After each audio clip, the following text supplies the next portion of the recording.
Glória a Deus. Cumprimento a igreja com a paz do Senhor.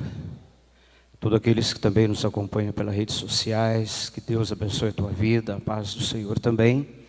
E é uma alegria sempre tê-lo conosco, participando da nossa IBD.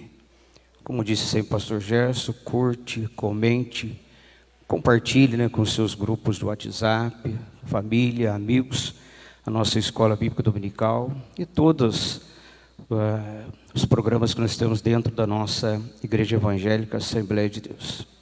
É uma alegria poder mais uma vez estar aqui nesta manhã para juntos aprendermos a preciosa palavra de nosso Senhor e Salvador Jesus, sem dúvida, essa palavra que transforma vidas. E o nosso propósito sempre é esse, é cada vez mais estudarmos a palavra do Senhor, aprendendo para que nós possamos colocar em prática e assim também ensinarmos, evangelizarmos e ganharmos almas para o reino do Senhor.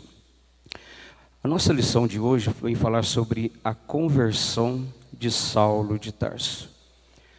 Sem dúvida, irmãos, que é um dos homens mais conhecidos dentro da Bíblia Sagrada, e principalmente quando a gente fala de Novo Testamento. E por quê? Foi também um que deixou maiores livros escritos dentro do Novo Testamento. Tanto é que as suas epístolas se tornam pontos doutrinários para as igrejas até nos dias de hoje. Mas quando nós olhamos a vida de Saulo de Tarso, e até a lição de domingo passado retratou justamente quem era Saulo de Tarso, um perseguidor, alguém que eu tenho absoluta certeza que se nós estivéssemos vivendo naquela época também, nós jamais daríamos, quem sabe, uma oportunidade para Saulo de Tarso, quem sabe entrar na nossa igreja, ou quem sabe aproximar de Saulo de Tarso. Às vezes nós olhamos e pensamos um pouquinho, como que um homem que perseguia a igreja, pedia carta para justamente aprisionar cristãos, o próprio Senhor Jesus ainda falar com um homem desse, transformar a vida de um homem desse.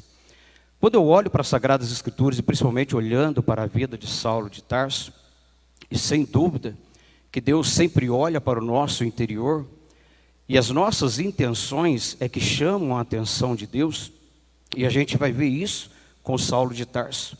E por que a gente vai ver isso com Saulo de Tarso? A Bíblia diz que Saulo de Tarso, irmãos, ele era fariseu de fariseu. Ele era um homem ensinado aos pés, naquela época, chamado Gamaliel. Naquela época existia duas escolas rabínicas, que uma era Shammai e a outra era Hillel. A escola Shammai, ela era mais rígida, mais dura, mas a escola de Hillel, que era onde Gamaliel realmente pregava, ela já era um pouco mais liberal um pouco. E o apóstolo Paulo, vamos dizer assim, ou Saulo de Tarso na época, era ensinada aos pés de Gamaliel. E esse rabino, irmãos, ele era tremendamente conceituado entre os judeus, a tal ponto dele chegar e conversar e dizer, olha, se isso for de Deus, vocês não vão ter como chegar e parar isso daí. Tal era o conceito que Gamaliel tinha entre os judeus. E Saulo de Tarso, irmãos, ele era um defensor da sua religião. Ele defendia, ele cria nas leis, em todas as tradições judaicas, e ele era um defensor. Então, quando ele perseguia os cristãos e matava os cristãos, ele julgava estar fazendo correto aquilo dali. Por quê? Porque na visão de Saulo de Tarso, os cristãos, ou aqueles que eram conhecidos como do caminho, eles não estavam cumprindo as leis mosaicas, as tradições mosaicas. Então eles eram uma seita que realmente trazia prejuízo para a nação judaica. Então ele, para defender a sua religião, o que ele fazia? Então vamos acabar com essa seita de uma tal forma que ela não venha prejudicar o ensino das leis, dos mandamentos, da Torá. Então se nós acabarmos com ela, não traz prejuízo para nós. Então essa era a visão de Saulo de Tarso. Se você olhar numa visão religiosa, numa visão humana, daria para entender que Saulo de Tarso, ele não estava errado. Ele estava defendendo naquilo que ele cria, naquilo que ele embasava os seus conhecimentos e professava, naquilo que ele vivia e aprendeu aos pés de Gamaliel e também com o ensinamento dos seus pais. Então isso significa que ele estava simplesmente defendendo a sua religião. Aí o que vem a acontecer, Saulo de Tarso, ele pega a carta para ir até Damasco. E a distância de Jerusalém para Damasco não era uma distância curta, aproximadamente 225 quilômetros. Agora vocês imaginam alguém ter no seu raciocínio, caminhar uma distância de aproximadamente de Cruzeiro a São Paulo. Naquela época não tinha carro, né? Naquela época normalmente era carruagem ou a cavalo, para perseguir quem? Cristãos, porque em Damasco existiam várias comunidades judaicas, tanto é que o texto mostra para nós sinagogas, e era natural que tinha várias comunidades judaicas, e dentre essas comunidades judaicas também cristãos convertidos. Então Saulo pega a carta com o sumo sacerdote, que naquela época alguns falam que era Caifás, outros falam que é Anás, não se dá para ter certeza de quem era o sumo sacerdote que autorizou Saulo a perseguir os cristãos e trazê-los de forma que pudessem ser aprisionados ou também mortos. Perceba que o verso 1 da leitura bíblica nossa diz que Saulo suspirava. Perceba o texto do verso 1, eu já vou começar a entrar na lição. O verso 1 diz assim: Saulo respirando ameaças e morte contra os discípulos. Esse respirar ameaça de morte é como se Paulo realmente estivesse enfurecido contra os cristãos. Não é simplesmente questão de fadiga ou questão de cansaço, não. Ele respirava, ele ansiava, o desejo dele era realmente encontrar os cristãos e matar os cristãos. Então Paulo tinha isso. Mas por que Paulo tinha isso? Paulo era mau? Não é questão de Paulo era mau. Na sua mente ele estava com o ponto de fazer o quê? Defender a minha religião. E eu comecei a pensar um pouquinho, você defende a sua? Às vezes as pessoas falam assim: pastor, religião não leva ao céu. Eu sei que não leva. E você tem absoluta certeza, eu também tenho certeza disso. Mas se muitos aí para fora defendem seus times, não é? Defendem seus clubes de futebol, e muitas vezes dão a vida por ele, não é? Não é, irmão Anjo? São Paulino, ou corintiano, ou palmeirense, sei lá qual time for, dá a vida por esses times. Por que eu não vou defender, no caso, a religião que eu pertenço à Assembleia de Deus? Paulo era assim, mano. Paulo ele era o quê? Um tremendo defensor. Mas isso trazia prejuízo. E por que trazia prejuízo? Porque Paulo, apesar dele estar pensando que estava agindo certo, mas não estava. E é justamente dentro da nossa lição que nós vamos aprender o ponto central: é Jesus nos salva por meio da graça. E nós respondemos com arrependimento e com fé. Esse é o ponto central dentro da nossa lição. Qual o objetivo geral? Asseverar que a salvação é por meio da graça, acompanhada de arrependimento e fé do pecador, como resposta à salvação. Objetivo específico: apresentar a conversão de Saulo como ato da graça de Deus, relacionar a conversão de Saulo com a doutrina bíblica da conversão e elencar 3 faculdades interiores que são transformadas na conversão. Tópicos da lição: a conversão de Saulo, um ato da graça de Deus, dividido em 3 pontos, que é a conversão de Saulo e sua experiência sobrenatural, a iniciativa de Jesus para transformar a mente de Saulo e a graça salvadora se manifestou a Saulo. O tópico 2, Saulo e a doutrina bíblica da conversão. A conversão começa no arrependimento. A conversão de Saulo promoveu uma transformação pessoal. A conversão faz parte da doutrina bíblica da salvação. Tópico 3, as 3 faculdades interiores transformadas na conversão, que é a faculdade intelectual, emoções e vontade. A conversão de Saulo, indiscutivelmente, foi um dos mais importantes acontecimentos da história do cristianismo. Saulo tornou-se um dos mais célebres defensores da doutrina de Cristo.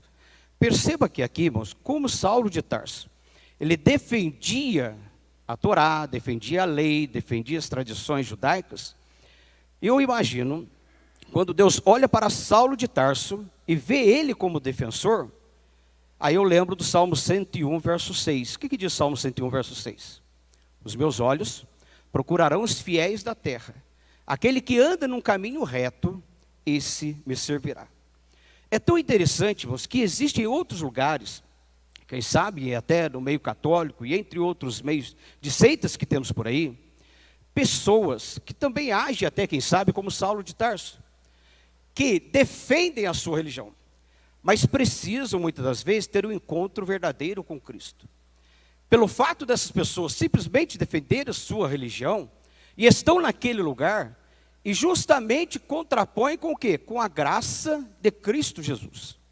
Quando Deus olha para Saulo de Tarso, e vê Saulo de Tarso, um defensor da religião, alguém que era capaz de matar por causa da sua religião, e conhecendo a alma de Saulo de Tarso, eu imagino que Deus, permita eu, na minha humilde pensamento, imaginar, se eu trouxer esse homem para cá, ele será um defensor também das doutrinas bíblicas.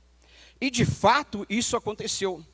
Vocês percebam que o texto diz muitas vezes de perseguidor, ele passa a ser o que? Perseguido.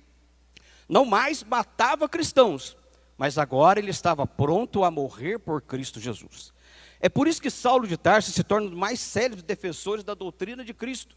E vocês percebam que em todas as suas epístolas, seja ela nas pastorais, ou seja ela principalmente, quando a gente olha a epístola aos Efésios, as epístolas que Paulo escreve são tremendas, a gente percebe ele como um defensor das doutrinas bíblicas. E não somente como defensor, mas aquele que coloca normas, regras e ensinamentos de como deve ser a igreja quando se trata de problemas. Se vocês lerem a primeira epístola de Paulo aos Coríntios, toda ela é só problemas que aconteciam na igreja. E Paulo começa o quê? Ensinar como tratar esses problemas da igreja. Então ele passa a ser o quê? O ensinador, um doutrinador. Tal fato é que entre os 27 livros do Novo Testamento, 13 ou 14 livros foram escritos por quem? Pelo o apóstolo Paulo. Tal foi o defensor da doutrina bíblica. Mas que ponto que ele saiu de um perseguidor para ser perseguido? Quando nós olhamos em Atos, capítulo 9, verso 3, Lucas narra a impactante experiência sobrenatural de Saulo no caminho para Damasco. Como lemos o texto aqui já, surpreendido pelo resplendor do céu, mais forte que a luz do sol ao meio-dia, o perseguidor da igreja caiu por terra e ficou cego. Paulo, quando estava se aproximando de Damasco, ele tem um encontro com Cristo. Mas de que forma? Por uma luz que resplandece em Saulo de Tarso, deixando Saulo cego. E o texto diz que Saulo cai. Irmãos, sem dúvida a gente vê pregadores falando que Saulo caiu do cavalo, O texto não fala. O texto não fala isso. Nós não sabemos se ele caiu do cavalo, caiu da carruagem, se ele tropeçou, caiu. É lógico, como eu falei, uma distância de 225 quilômetros, era natural que isso fosse feito a cavalo. Então era possivelmente natural que isso acontecesse, mas o texto não nos diz isso. Mas Saulo cai. De uma forma ou de outra, eu acredito que Lucas, quando deixa isso registrado, essa queda de Saulo, não foi simplesmente para dizer, ele tropeçou e caiu, ele caiu da carruagem, ele caiu do cavalo. Não, eu acredito que Saulo, ele caiu do seu ego, daquilo que ele estava julgando fazer agindo certo, na presença de um Deus que era capaz de transformar a sua vida. Na presença de um Deus que poderia mostrar para ele a forma correta de adorar a Deus. É por isso que eu digo sempre, todo aquele que quer aprender a verdade, todo aquele que quer aprender o caminho da salvação, todo aquele que quer aprender o caminho do céu, pode ter certeza, Deus vai colocar na frente dele alguém para falar do amor dele. Ou Deus vai agir de alguma forma para que ele seja o quê? Chamado ao caminho correto, a palavra de Deus. Foi o que aconteceu com Saulo. Cai, fica cego, sem dúvida, sem enxergar a luz do sol, sem enxergar nada, mas Saulo tem um verdadeiro encontro com Deus. E a vida de pessoas, nossas vidas são verdadeiramente transformadas quando nós temos um verdadeiro encontro com Deus.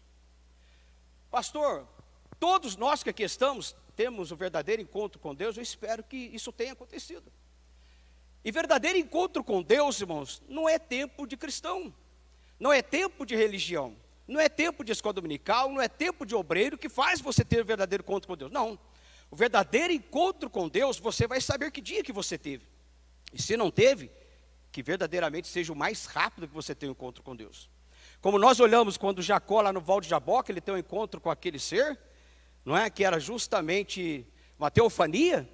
Lá Jacó teve um verdadeiro encontro com Deus. E aqui Saulo teve um verdadeiro encontro com Deus.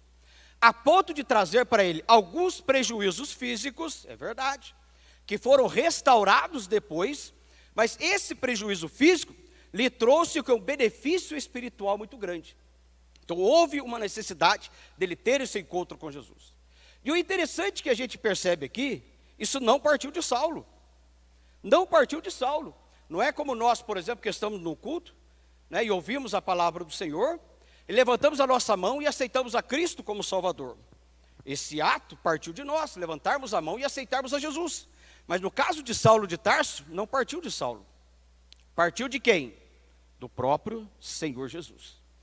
E por que partiu de Jesus? Porque se não partisse de Jesus, Saulo, irmãos, ele não iria se tornar um verdadeiro cristão. Precisou Jesus entrar na vida de Saulo, de uma forma até brusca e abrupta, para que Saulo entendesse e compreendesse que aquilo que ele estava lendo na Torá dizia a respeito de Cristo Jesus. Então Jesus toma uma iniciativa de ter o verdadeiro encontro com Saulo. Por quê? Primeiro, olhando para a vida de Saulo.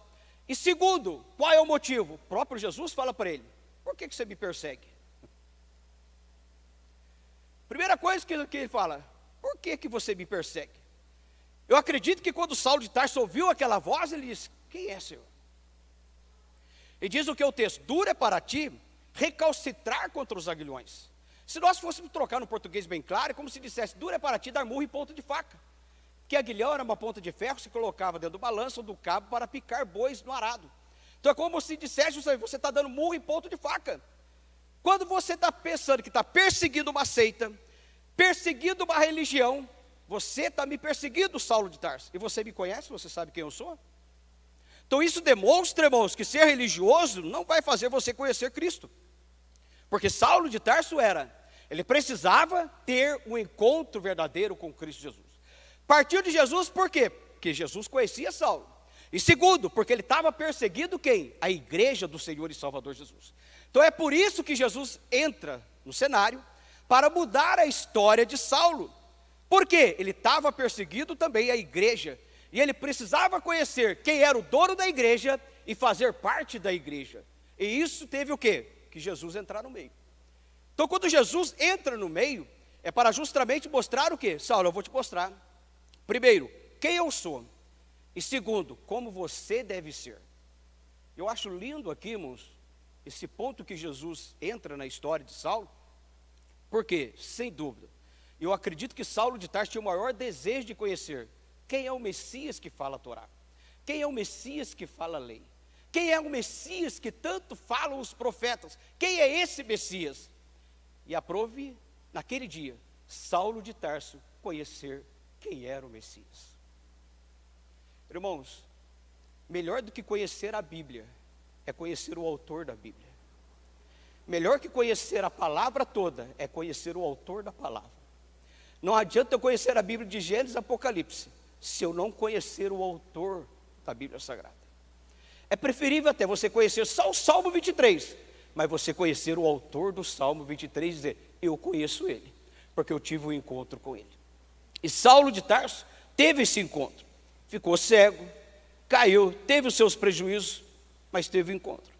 Dada a dureza do coração de Saulo, o Senhor tomou a iniciativa de sacudir a estrutura física, psicológica e espiritual, agindo pessoalmente na sua direção. Irmãos, aqui não tem nenhuma ideia calvinista, de chegar e dizer assim: Deus salva alguns e faz sofrer outros. Não, não existe essa ideia calvinista. Em toda a Bíblia Sagrada você não vai perceber isso nunca, nunca. Todas as vezes que a Bíblia fala de uma eleição, vocês podem perceber que é para fiéis, que é para a igreja, jamais vai ser para alguém que é infiel. E a eleição, que a Bíblia fala muito texto, é uma escolha que também faz o meu ponto de partida também. Ou seja, Jesus disse para Saulo, como se dissesse: você me conhece? Você sabe quem eu sou? Você não está perseguindo uma seita, uma religião. Você está me perseguindo. Isso me mostra, irmãos, e me diz assim: eu não sou qualquer um. Você não é qualquer um. Nós não somos qualquer um. Nós somos a igreja do Senhor Jesus. E quando persegue você, ou persegue alguém que é verdadeiramente cristão, persegue a Cristo. Aí onde Jesus entra no meio. E quantas vezes somos perseguidos? Somos.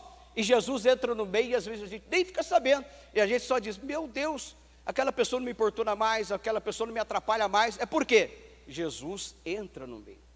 E queira Deus que ao entrar no meio seja como Saulo, entra na vida daquela pessoa e fala: você vai conhecer o Deus que essa pessoa serve, você vai conhecer quem eu sou, como aquela pessoa conhece. E há uma transformação na vida daquela pessoa. E aqui houve um abalo na estrutura física, psicológica e espiritual na vida de Saulo de Tarso. E a gente percebe isso em todo o trajeto da sua vida. O impacto da visão resplandecente no caminho de Damasco tomou Saulo de surpresa. Irmãos, eu conheço pessoas que, se fosse, entre aspas, num curso normal, a pessoa não aceitaria Cristo. Mas muitas vezes as coisas acontecem de forma tão rápida e abrupta na vida da pessoa, que o único caminho que ela vê é Cristo Jesus. É aceitar, é ter uma mudança de vida. Se não tiver uma mudança de vida, o fim daquela pessoa é trágico.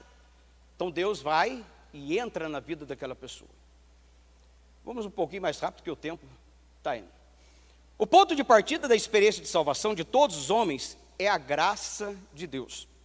Grave isso. Ponto de partida de salvação é a graça de Deus. Se eu perguntar para você, o que é graça de Deus? Nós vamos ver um pouquinho. Essa graça é o favor imerecido de Deus, em que sua justiça é satisfeita na morte expiatória de Cristo. Bom, isso é lindo. Olha só o que foi colocado aqui. Essa graça é o favor imerecido de Deus, em que a sua justiça é satisfeita na morte expiatória de Cristo Jesus. Por que a justiça de Deus é satisfeita na morte expiatória de Cristo Jesus? Para que a pessoa tivesse os seus pecados, naquela época do Antigo Testamento, cobertos aos olhos de Deus, da justiça de Deus, era necessário os sacrifícios e as ofertas, descrito muitas vezes lá no livro de Levítico, que N ofertas e N tipos de sacrifício, para que pudesse muitas vezes aplacar a ira de Deus sobre aquela pessoa. Então você levava o cordeiro, levava uma pomba, um bezerro, dependendo da situação, ao sacerdote, ele oferecia em sacrifício, e esse oferecer em sacrifício não poderia ser sem derramamento de sangue, teria que haver derramamento de sangue. É por isso que essa justiça de Deus, o que é justiça? Bom, justiça não é ira. Toda vez que a gente encontra a palavra ira na Bíblia Sagrada, fala a ira de Deus, se nós não tomarmos cuidado, nós temos a impressão que é raiva de Deus. Deus vai acabar com todo mundo. Não, não é isso. A ira de Deus significa a justiça de Deus. O que é a justiça de Deus? É cumprir o que está na sua palavra. O que está escrito ali? É isso, é simplesmente isso. Isso é a justiça de Deus. O que é ser justo? É cumprir mediante os seus mandamentos e as suas leis que Ele nos deixou. Alguém chega a dizer assim, pastor, mas o Novo Testamento não tem lei, não tem mandamento. Engano, meu filho, tem cerca de 3.000 mandamentos para se cumprir. Sem dúvida que não era descrito como a lei, mas é na época da graça. E a época da graça, se você for olhar, meu filho, não é que seja mais fácil do que a lei, não. A lei precisava de um ato externo, a graça não precisa. A graça precisa do seguinte, o que você está pensando? Qual é o seu raciocínio agora? Como que você está analisando? É como se você estivesse aqui na escola dominical e olhando para mim e dizendo, o pastor Júlio tinha que estar lá não, o pastor Júlio é isso. A graça, olha o que você está pensando. A graça, olha o que você está sentindo. A lei não precisava disso, mas a graça sim. Porém, a graça, você não está sozinho, porque a lei é você que fazia mediante o que você conhecia. Mas a graça não, a graça tem o Espírito de Deus que te ajuda.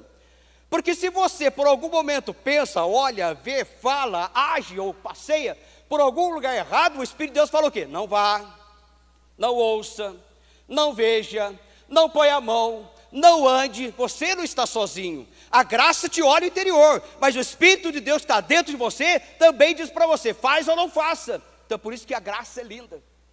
É algo que realmente não merecemos, mas é algo que está dentro de nós. E olha o que o texto diz, a justiça na morte expiatória. Por que justiça, irmãos? Irmãos, eu acho lindo quando Paulo escreve Romanos capítulo 5, verso 1, sendo pois justificados pela fé, temos paz com Cristo. Irmãos, esse termo justificado no grego é um termo que se usa nos fóruns, nos tribunais, e é lindo isso. É como se o acusador dissesse para Deus assim, está vendo? Pecou, errou, não merece estar na igreja, não merece liderar, não merece dirigir, não merece estar compartilhando das bênçãos. Aí Deus faz o quê? O que diz a Bíblia? É verdade, se ele fez alguma coisa errada, a justiça tem que ser cumprida. Então ele merece o quê? O castigo, merece o inferno, merece isso. Mas por que fala ali, satisfeita na morte expiatória de Cristo? É porque esse aceitou a Jesus, e quando aceita Jesus, o sangue de Cristo o reveste. Aí entra Cristo Jesus, é o que diz lá em Epístola do apóstolo João, né? Filhinhos, não pequeis, mas se porventura alguém pecar, temos um advogado perante o Pai. Quem? É Cristo Jesus. É onde Cristo chega a dizer diante de Deus e dizer o quê? Pai, é verdade, pecou, errou, mas Ele me aceitou, e o meu sangue, ó Pai, está sobre a vida dele. Quando Deus olha para ele, então vê o quê? Vê a morte expiatória do seu Filho Jesus na cruz do Calvário, e o sangue de seu Filho que foi derramado na cruz do Calvário, sobre a vida daquela pessoa. Então Deus olha para aquela pessoa como se quem? Aquela pessoa jamais tivesse pecado na sua vida. Dá para entender isso? Deus olhar para nós e dizer assim, não, eu não vejo pecado na vida dele, mas eu vejo o sangue do meu Filho Jesus derramado na cruz do Calvário por causa dele. O que é isso? É a justiça de Deus em cima de alguém que peca, mas Deus não vê o pecado. E por que Deus não vê o pecado? Porque o sangue de Jesus cobre a vida dele, e essa é a justiça que Deus olha na morte expiatória de Cristo Jesus. Então é motivo de todo dia você chegar e dizer, Senhor, eu te agradeço, porque o sangue do teu amado Filho Jesus cobre a minha vida. E quando o sangue de Cristo cobre a minha vida, o Pai não enxerga pecado na minha vida. Por quê? Aí a gente vai olhar também as outras pontos. Vamos lá. Aqui o mérito todo. Oi? Amor ágape. Irmãos, o amor ágape é lindo. Aí a gente fala assim, pastor, a gente fala assim, mas isso aí é só Jesus que tem que ter. Não. Não é não. Sou eu e você também.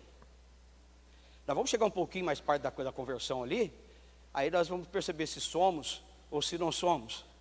Nós vamos olhar o que é o arrependimento e vai ver se nós verdadeiramente arrependemos também. Aí a gente volta um pouquinho, pastor, no ágape ali, para ver se a gente tem o amor ágape também. Aliás, até o texto que a gente usa de provérbio no ACF, a gente tem um pouquinho aqui, eu acho que eu não coloquei aqui, mas eu estava estudando esse texto, e eu achei isso aí. Olha só, a graça salvadora se manifestou a Saulo. Pela graça, sois salvos por meio da fé. Isto não vem de vós, é dom de Deus.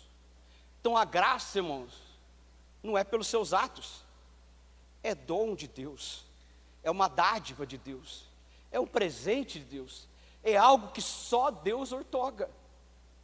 Não tem como eu conseguir por meu mérito, não é pelo meu mérito, não é subindo escadaria, não é chegando e dizendo assim, eu vou estar em 10 escolas dominical para ter o meu pecado, não é isso, é a graça, é esse favor imerecido. Pastor, mas como que eu alcanço essa graça? Por meio da fé. Agora, se for essa fé, se você tiver, você alcança a graça. E se não tiver, ainda não foi alcançado pela graça, e precisa ser. Vamos lá depois que a gente vai ver. Porque a graça de Deus se ia manifestar trazendo salvação a todos os homens. Olha aqui, cai por terra o calvinismo. Não é que lá a graça de Cristo da vida de Saulo foi exclusiva para ele, não é exclusiva para Saulo, é para a humanidade toda. Se você ler João capítulo 14, verso 6, diz Jesus, eu sou o caminho, a verdade e a vida, ninguém vem ao Pai senão por mim. Ou João 3,16, porque Deus amou o mundo de tal maneira que deu seu Filho unigênito para que todo aquele que nele crê não pereça, mas tenha a vida eterna. Isso significa que a graça de Deus é para toda a humanidade. Então significa o quê? Se eu, por meio da minha fé, eu posso alcançar essa graça que Deus provê por dádiva, por dom, não é pelo meu merecimento. Então isso é para toda a humanidade, para todo aquele, até para você que está me ouvindo nas redes sociais, que você acha que não pode ser alcançado por essa graça de Deus, Deus também concede graça para a tua vida. Se você tiver fé, a graça chega na tua vida. Porque diz, porque todos pecaram e destituídos estão da glória de Deus, sendo justificados, irmão, gratuitamente. Olha só, irmão, se nós tivéssemos ideia do que Paulo falou aqui, olha, porque todos pecaram, destituídos estão da glória de Deus. Irmão, se esse versículo nós tivéssemos a ideia, verdadeiramente nós estaríamos de joelho diante de Deus todos os dias. Jamais nós queríamos deixar da glória de Deus. Irmãos, é que às vezes nós não temos ideia, pastor, o que é a glória de Deus? O que foi que Israel deixou a glória de Deus? Aí Paulo diz, porque todos pecaram e destituídos, separados estão da glória de Deus. Irmãos, se não fosse a graça, nós estaríamos até hoje destituídos dessa glória. Mas louvado seja o nome do Senhor, que através da morte de Cristo, pela fé, eu posso alcançar a graça novamente. E posso novamente ser restituídos a quê? A esta glória que Paulo diz, todos foram destituídos, mas eu posso ser restituído novamente. Nós vamos ver mais para frente um pouquinho, espera aí. sendo justificados gratuitamente pela sua graça. Irmão, é de graça, você não paga nada. Então perceba que não é pelos seus atos, pelo seu mérito, pelas suas obras, não, é gratuito. Deus nos deu a salvação de forma gratuita, através de Cristo, pela sua graça. É de graça, é gratuito. Então todos possam alcançar, independente se é rico, se é pobre, alto ou baixo, é gratuito. É o que diz, pela sua graça, pela redenção que há em Cristo Jesus. Perceba que todos os pontos só existe uma condição: é Cristo, é Jesus, é pela fé nele, é pela sua morte expiatória, é pela redenção, é através de Cristo, é por sua fé que alcança a graça. Então olha os pontos que ele coloca. Eu coloquei aqui, se eu tiver errado, tem aqui um pastor de hebraico, que é o pastor Vandim, você vai me corrigindo. Nós conhecemos graça como favor imerecido. Não está errado, está corretíssimo. Mas quando eu olho no hebraico, irmãos, a palavra graça no hebraico, ela traz dentro dessa raiz chamada ren. E essa palavra ren é 2 letras. Perceba que o ren ali, da direita para a esquerda, ele é como se fosse um U virado para baixo. As letras hebraicas sozinhas, elas falam por si só. E essa letra ren, no hebraico, significa cercado, protegido, ela por si só. A segunda letra ali é a letra nun, é um nun sufite, como se fosse um cajado, que é como se você ligasse o céu ao homem. Essa letra sozinha significa vida. Então a palavra ren significa o quê? Aquele que cerca e que protege a sua vida. Então, olha só o que é a graça de Deus, irmãos. É como se você fosse cercado por Ele, protegido por Ele, e Deus dissesse assim: na vida dele ninguém toca, porque a minha graça protege, a minha graça cerca ele. Eu já achei lindo quando eu vi isso, eu falo, meu Deus, é por isso que quando o inimigo foi querer ir Jó, Deus disse para ele assim: toca na riqueza. Na riqueza você pode tocar, porque nu ele veio para esse mundo e nu ele voltará. Toca em tudo. Aí o inimigo vai para tentar de novo e diz, também, ele tem uma saúde de ferro, pele por pele, o homem dá tudo que tem. Aí o que Deus fala? Toca no corpo. Mas a alma, ela está cercada, ela está protegida, porque a minha graça está sobre Jó. Nela você não toca, porque está cercado e protegido. Dá para você perceber o que é graça? É muito mais que um favor imerecido. Você não merece, é verdade, porque pelo meu mérito, pelos meus esforços eu não alcanço nada. É graça, é por causa dele, que ele me cerca, ele me protege, e não deixa que nenhum mal me aconteça. Então a graça, irmãos, vai muito mais além. Vamos olhar um pouco mais. Evidentemente a conversão de Saulo foi mais do que um convencimento intelectual sobre Jesus. Então, conversão não é convencimento intelectual. São coisas diferentes. Convencido é uma coisa, convertido é outra coisa. Porque tem pessoas que têm convencimento intelectual. Ele sabe pela Bíblia que está errado, sabe pela Bíblia que precisa consertar, sabe que precisa mudar, mas não muda. Isso é o quê? Convencimento intelectual. Ele só está convencido o quê? Intelectualmente. Isso adianta? Não. Essa conversão foi fruto da obra regeneradora do Espírito Santo na vida de Saulo, levando-o a confessar que Jesus era o Senhor e Salvador da sua vida. Bom, perceba que no ato da conversão acontecem alguns pontos. A justificação ela é instantânea. A regeneração também ela é instantânea. Pastor, como assim é? Segunda Epístola de Paulo aos Coríntios, capítulo 5, verso 17. O que está lá? As coisas velhas se passaram, tudo se fez novo. O novo ali não é reformado, não é restaurado, é 0 quilômetro. É como se naquele instante espiritualmente você nasceu para Deus ali. Então essa obra da regeneração ela é instantânea. Porém, a partir desse momento da regeneração, que é uma obra do Espírito Santo, que confessa Jesus como o quê? Senhor e Salvador. Bom, confessar Jesus como Salvador não é difícil. Mas confessar Jesus como Senhor, isso é outra coisa.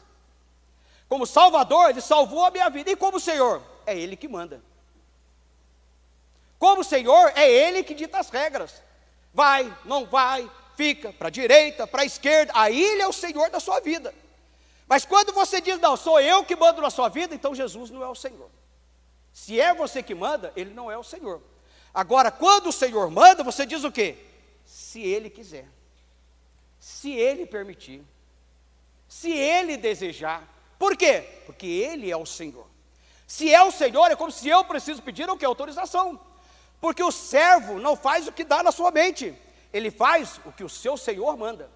Se o seu Senhor manda varrer, ele varre. Se o seu Senhor manda lavar, ele lava. Por quê? Porque é o Senhor que manda. Então, se Jesus é o meu Senhor, o que Ele mandar, eu vou fazer. Por quê? Porque Ele é meu Senhor e eu sou servo de orelha furada. Paulo, irmãos, teve essa verdadeira transformação. Teve essa verdadeira conversão. Jesus teve iniciativa de transformar Saulo, e essa conversão se deu pelo impacto de uma experiência sobrenatural. Saulo e a doutrina bíblica da conversão. Eu quero parar aqui um pouquinho. A conversão começa no arrependimento. Quero trazer primeiro o que é conversão no nosso português. O que é arrependimento? Arrependimento pode ser definido como retorno consciente da pessoa regenerada para longe do pecado e para perto de Deus, numa completa mudança de vida, manifestando-se numa nova maneira de pensamento, sentimento e vontade. Arrependimento na Bíblia tem caráter de novo nascimento, regeneração, é o fruto visível da salvação. Arrepender é uma coisa, sentir remorso são duas coisas completamente distintas. O sentir remorso mostra que você teve convencimento intelectual. O sentir remorso leva você, como fez Judas, a um suicídio. Não te leva a Cristo. O arrependimento te leva a uma conversão, e a conversão que te leva a Cristo, uma mudança totalmente de vida. E é uma mudança radical de vida. Perceba que aqui está se definido como retorno consciente da pessoa regenerada. Por que retorno? Nós vamos perceber o que a gente vai olhar nas outras palavras. Isso é o nosso sentido português. Quando nós olhamos para no grego, se você olhar Romanos capítulo 12, verso 1 e 2, principalmente ele usa essa palavra metanoia. Essa metanoia é uma conversão, arrependimento, nova mentalidade, cultura do céu. O que é isso? Quando a pessoa vem e aceita Cristo Jesus como Salvador, muitas das vezes ela traz uma bagagem muito grande de fora. E uma bagagem que precisa ser retirada da sua vida. Isso é uma metanoia, porque vai tirando da mente. Ela precisa ter uma mente o que? Transformada. Porque se ela tiver uma mente transformada, toda a sua ação e atitude também vai ser transformada. Mas a renovação, ela precisa estar aqui. Se não tiver transformação de mente, se não tiver metanoia, não existe transformação de vida. Não existe. É por isso que Paulo, quando escreve Romanos capítulo 12, verso 1, diz que mas transformai-vos pela renovação do vosso entendimento, para metanoia, uma mudança de mente. Precisa mudar a minha cultura. Não é uma cultura da terra, é uma cultura da onde? Do céu. E cultura envolve o quê? Cultura envolve uma série de coisas. Vê a cultura de um país, a cultura de um estado, envolve uma série de coisas, como falar, como vestir, como andar, como pronunciar, uma série de fatores.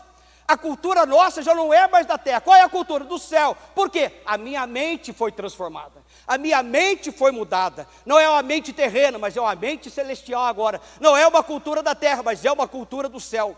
Paulo precisava aprender isso. Porque Paulo estava em um convencimento intelectual, na cultura dos mandamentos, numa cultura judaica. Jesus precisou entrar na vida de Saulo e dizer para ele: você quer, você deseja, eu vou te mostrar o que é verdadeiramente ser transformado. Precisa ter uma mudança de mente. E Paulo, irmãos, mudou a forma radical de Paulo pensar e de agir, que nós vamos ver lá na frente, aonde você precisa mudar. Aonde nós precisamos mudar, que é o que traz. Pois não, pastor? Como, pastor?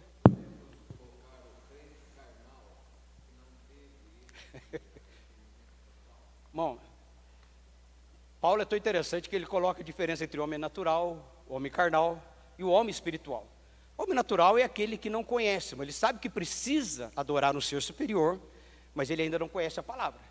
O carnal, pastor, o crente carnal é aquele que conhece. Não é crente que não conhece não, mano. Não é o homem carnal, não é aquele que não conhece. É aquele que conhece e não pratica.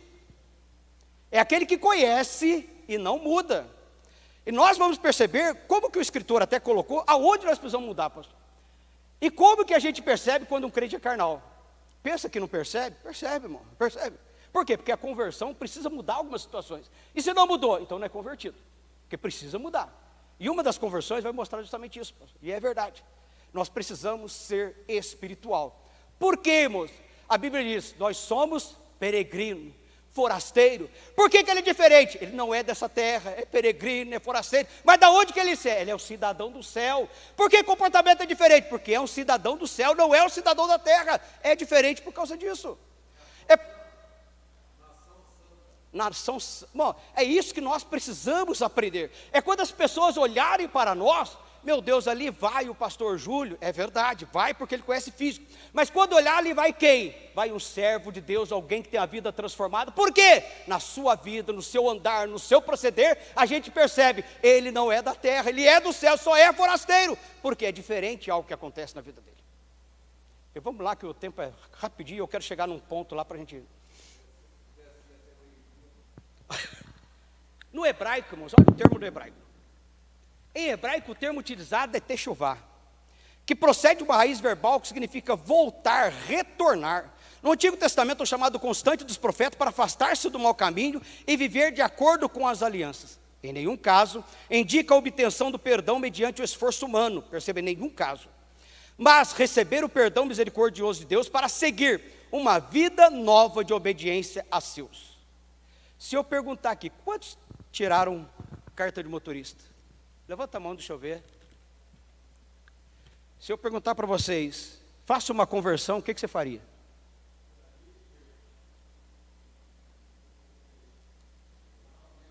Opa! Se eu falar assim, converte à direita, o que eu faço? Eu não só viro para cá, mas o que eu faço? Eu estou andando aqui. Converte à direita. Opa, isso é conversão. Techuvá era justamente isso, é o homem indo para um caminho errado. O arrepender, como se Deus dissesse, retorna, porque esse não é o caminho que eu projetei para a humanidade. Muda. E ele vira radicalmente, irmão.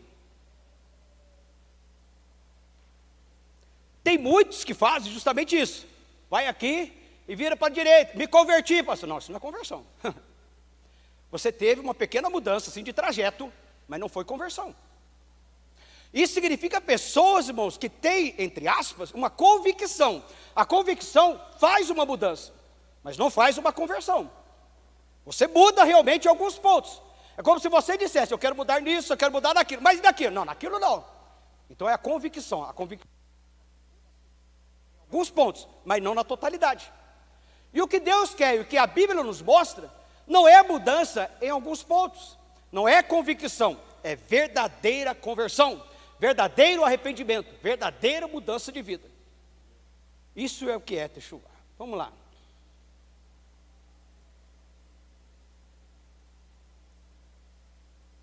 A conversão é uma parte do processo de salvação do pecador. Ela assinala o início do despojamento. Do velho homem aponta o revestimento do novo homem. Que quanto ao trato passado, vos despojeis do velho homem que se corrompe pelas concupiscências do engano. O que é concupiscência? Concupiscência é o desejo exagerado do engano. Perceba que se essa concupiscência ela existir, é sinal que o velho homem está se aflorando. Não pode, por quê? Porque é o novo homem. Os desejos do engano, do pecado, da concupiscência, entre outros, não pode acontecer. Precisa haver mudança. Eu vou um pouquinho mais para frente, que o horário já está indo, e o Gerson e o Zair já está dizendo que já está terminando aí. A luz do resplendor do sol cegou-lhe os olhos carnais e fez ver o Cristo ressuscitado, abrindo os olhos espirituais para conhecê-lo como Senhor e Salvador. Eu quero chegar nesse ponto. Aqui tem um outro ponto. A conversão em hebraico. Voltar, retornar, restituir, devolver, conquistar, dar continuidade. Essas três palavras, essas três letras gregas, que é chuve, ela diz assim, apressar para a segurança da sua casa. A conversão significa, é como se eu estivesse indo para algum lugar, e Deus diz para mim, apressa para a segurança da sua casa, retorno o mais rápido possível, volto o mais rápido possível. Não é quando eu quiser, não é a hora que desejar, eu preciso retornar o mais rápido possível. E quando se fala de conversão, significa restituir, devolver. Por que restituir? Quando o homem pecou lá no Jardim do Éden, ele perdeu a eternidade com Deus, ele perdeu as promessas de Deus, ele perdeu as bênçãos de Deus. Então quando ele se converte, o que acontece? Restitui, devolve novamente para ele, ele conquista, vai dar continuidade ao quê? A verdadeiramente aquilo que Deus projetou para o ser humano. Mas isso acontece como? Através da conversão. Eu vou rapidinho aqui, pastor Isaías, só mais 5 minutinhos. Eu quero entrar justamente as 3 faculdades interiores transformadas na conversão. O homem, irmãos, é um ser tricotômico, tá? Ele é formado por espírito, alma e corpo, é uma tricotomia. O espírito tem a sua faculdade, que é fé e consciência. O corpo também tem as suas faculdades, que é visão, audição, olfato, paladar. Essas 5 faculdades. Mas a alma, ela também tem as suas faculdades, sentimento, intelecto e vontade. E perceba que o que precisa ser mudado no homem não é o seu espírito, porque o espírito é o que leva o homem a adorar a Deus, é o que leva o homem a reconhecer que ele precisa adorar o ser superior. Mesmo aquele que não conhece a palavra de Deus, ele sabe que ele precisa adorar um ser superior. Mesmo ele, por quê? Porque nele está imbuído o Espírito de Deus, o Espírito humano. E esse Espírito é o que faz ele mostrar, ter um ser superior. Quando ele é convertido, é outro fato. Então fé e consciência, faculdade do Espírito. Mas o que precisa ser mudado é a alma. Por que a alma? A alma, ela utiliza as faculdades do corpo para relacionar-se com as coisas do mundo. E a alma, visto o pecado ter entrado no mundo, o desejo da alma é pecar, não é servir a Deus. O desejo da alma é pecar. Tal fato é que quando a gente fala assim, quem vai entregar sua... Já viram alguém falar, o pastor fala assim, ó, entrega o seu espírito para Cristo? Já ouviram o pastor falar, entrega o seu corpo para Cristo? Não, ele fala o quê? Entrega a sua alma. Por quê? A sua alma precisa ser mudada. O seu sentimento, o seu intelecto, a sua vontade precisa ser mudada. Olha o que diz assim, nesse campo da alma, o homem muda o seu modo de pensar e reconhece sua condição de pecador. A Bíblia chama isso de conhecimento do pecado. Primeiro, intelectualmente. Quando a gente lê a carta de Paulo aos Romanos, diz que a fé vem pelo ouvir. E eu pedi até uma ajuda para o pastor Wanderson ontem. Falei, pastor Wanderson, me ajuda nisso aqui, porque você também é professor de grego, você pode me explicar aqui um pouquinho melhor. Quando Paulo escreve, Romanos capítulo 10, verso 17, diz lá que a fé vem pelo ouvir, e o ouvir,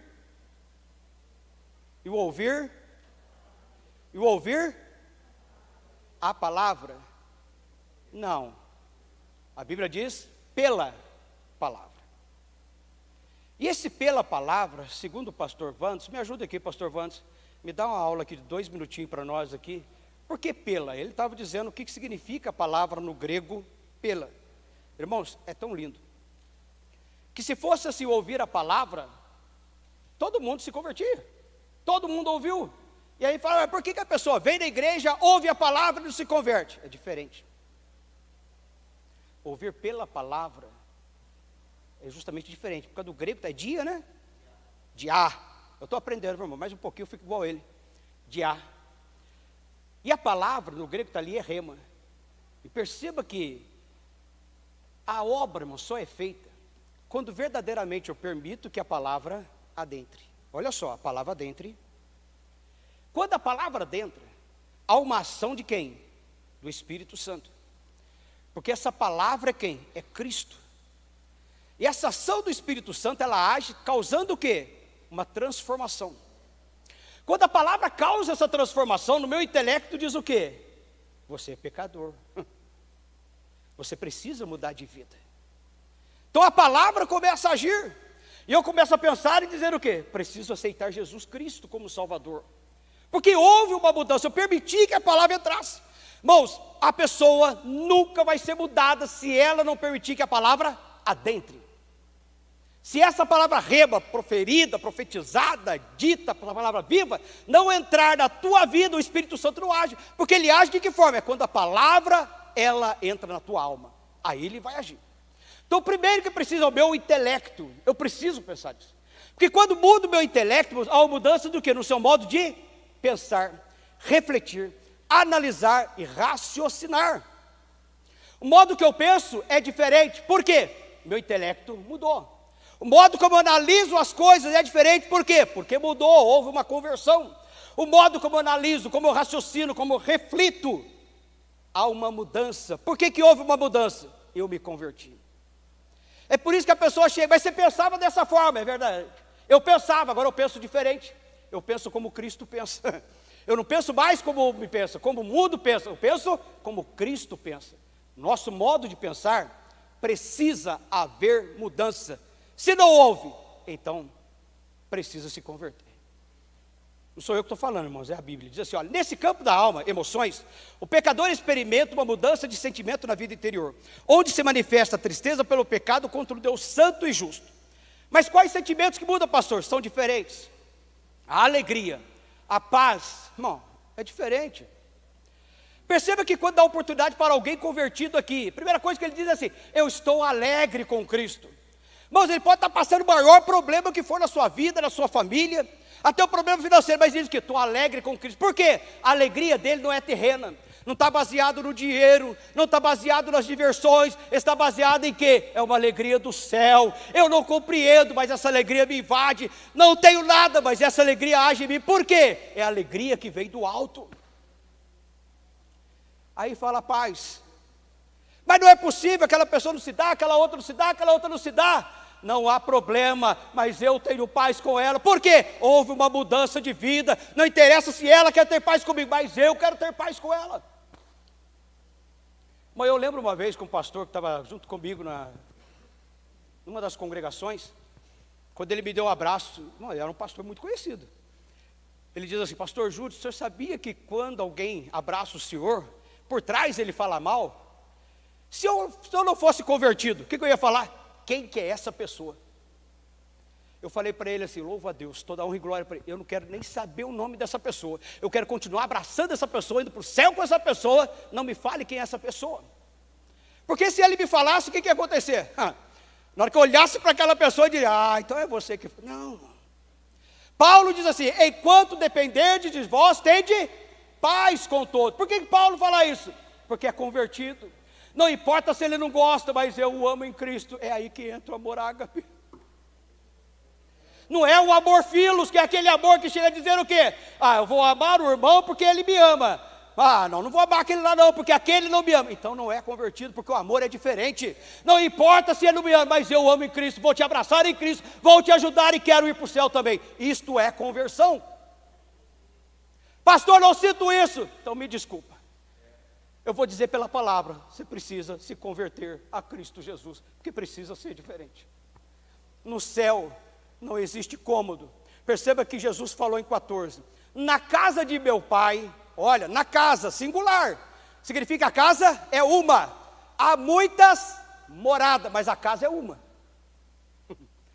Então aquele que às vezes fala, não tenho paz com ele, ele vai estar lá. E se você cruzar entre aspas, vamos dizer assim, no corredor do céu com ele, como é que fica? Então, irmão, convertido diz assim, paz, amor, não é só amor filo, e entre outros 5 tipos de amor que existe no grego, mas é o amor ágape, isso precisa ter. E mais um pouquinho para terminar, pastor Isaías, já estou terminando aqui.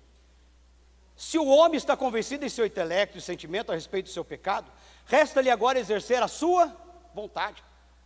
Mas olha só, o intelecto foi mudado, seus sentimentos ou emoções, dependendo da tradução, foi mudada. O que ele passa a fazer? A vontade dele muda. A sua vontade se alinha com a vontade de Deus. A vontade já não é mais minha, é Cristo. Qual que é a vontade dele? É essa. Então é essa que eu vou fazer. Não é, pastor? Se alinha com a vontade de Deus. E diz o quê? Realiza a obra de Deus e pratica. O quê? A palavra. Por quê? Porque essa é a vontade de Deus. Então se o meu intelecto for mudado, as minhas emoções for mudadas, a minha vontade também vai ser. Já não faço mais a minha vontade, Senhor, mas é a tua. Olha o que Cristo, próprio Senhor, lá no jardim de Getsemane, não faça a minha, mas a tua. Se o próprio Jesus disse, Senhor, é a tua, é do Pai, o que eu vou dizer? Senhor, não é mais a minha vontade, os meus desejos, os meus anseios, mas é a tua vontade, o que o Senhor quer, o que o Senhor desejar, eu vou fazer, porque não é a minha vontade que prevalece, mas é a tua vontade que prevalece, de realizar a obra e praticar a palavra de Deus. Amém?